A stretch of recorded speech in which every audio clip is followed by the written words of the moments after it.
be making my mom's giblet gravy. This is her recipe. You're gonna bring 3 cups of broth, either chicken broth or turkey broth. If you have broth left from the turkey, then you can use that. That's what my mom did.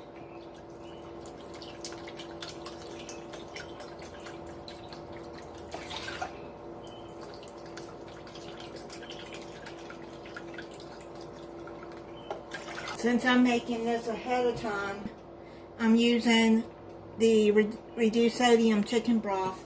And I'm bringing that to a boil. I boiled 3 eggs and I chopped that up. And I cooked some chicken gizzards and some turkey wings. Now you're going to take a cup of water and 2 tablespoons of all-purpose flour.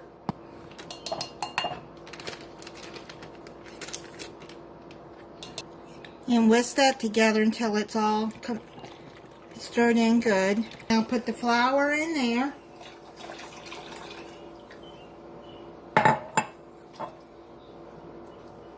We'll put some salt, about a half a teaspoon of salt, and about a half a teaspoon of pepper. Salt and pepper it to your taste. Then you're going to put your turkey, your gizzards, and your eggs into the gravy.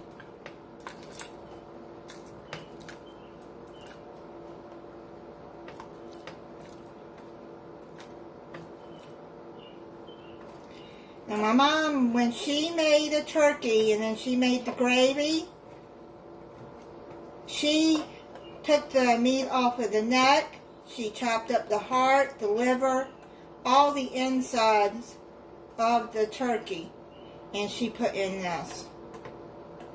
But since I'm going to just be making a turkey breast for Thanksgiving, and not a whole turkey, I went on and bought the gizzards and the turkey wings separate, so I can make the gravy. I was asked to make the gravy, so I decided to go on and do a video on it. I've made this many times. Now what you're going to do is you're going to stir it until it's thickened and simmer it 2 to 3 minutes. And then when it's thickened, then you're going to taste it and see if it has enough salt. And if it doesn't, then you can add a little bit more until it's salty enough for you. But remember, the broth has salt in it. If you use it from the turkey, all the seasonings from your turkey's going to be in it too. I'm going to let this get thickened and I'll be back. It's come to a slow boil. I'm going to let it simmer for about 3 minutes or until it's thickened. Just make sure you stir it occasionally. I just tried it and I added just a little bit more salt. But like I said, you salt and pepper it to your taste. You just keep simmering it till it's thickened. And that's how you make giblet gravy. It's not hard at all. And it's really good over the dressing or stuffing, whatever you make. Mashed potatoes. Thank you for watching. If you're not subscribed, I hope you'll subscribe. And click the notification bell so you'll be notified when I upload a new video. Bye, and happy Thanksgiving.